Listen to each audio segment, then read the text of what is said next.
බාල වයස්කාර දරුවන් අපයෝජනය කළ බවට ගාල්ල ප්‍රදේශයේ ප්‍රසිද්ධ දේවාලයක් පවත්වාගෙන යන පුද්ගලයෙකුට චෝදනා එල්ල වුණා. ඒ ගාල්ල ප්‍රදේශයේ පාසල් කිහිපයකම දරුවන්ගේ මව්පියන් විසින් සිය දරුවන් කිසියම් පුද්ගලයෙකු විසින් ලිංගික අපයෝජන සඳහා යොදාගෙන ඇති බවට ලබා දුන් තොරතුරු මතයි. ඒ අනුව අපරාධ පරීක්ෂණ දෙපාර්තමේන්තු නිලධාරීන් විසින් අදාළ දේවාලය පවත්වාගෙන ගිය දේවගතිවරයා පසුගිය 10 වනදා අත්අඩංගුවට ගනු ලැබුවා. ඔහු වයස අවුරුදු 44ක් වූ උණවටුන ප්‍රදේශයේ පදිංචිකරුවෙක්.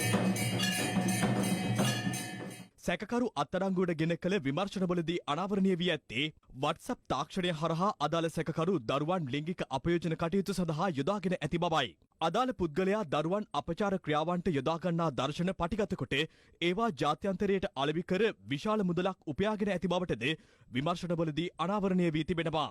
අපරාධ පරීක්ෂණ දෙපාර්තමේන්තුව දැනට සිදු කළ විමර්ශන අනුවේ ලිංගික අපයෝජන සඳහා දරුවන් 9 දෙනෙකු යොදාගෙන ඇති බවයි කරුණු අනාවරණය වී ඇත්තේ. එමෙන්ම තවත් දරුවන් 20 දෙනෙකු පිළිබඳ තොරතුරු අනාවරණය වී ඇති අතරේ ඒ පිළිබඳවද අපරාධ පරීක්ෂණ දෙපාර්තමේන්තුවේ වැඩිදුර විමර්ශන ආරම්භ කර තිබෙනවා. මීට පෙර මේ පිළිබඳ ලද පැමිණිලි සම්බන්ධයෙන් නිසි ලෙස විමර්ශන සිදු නොකිරීම සම්බන්ධයෙන්ද පොලිස්පතිවරයාගේ නියෝගයක් මත අපරාධ පරීක්ෂණ දෙපාර්තමේන්තුවේ වෙනම විමර්ශනයක් ආරම්භ කර ඇති බවත් වාර්තා වනවා. අදාළ සැකකරු පෙරේදා ගාල්ල මහේස්ත්‍රාත් අධිකරණයට ඉදිරිපත් කිරීමෙන් අනතුරුව ලබන 23 වනදා දක්වා රක්ෂිත බන්ධනාගාරගත කිරීමටයි නියෝග කෙරුණේ.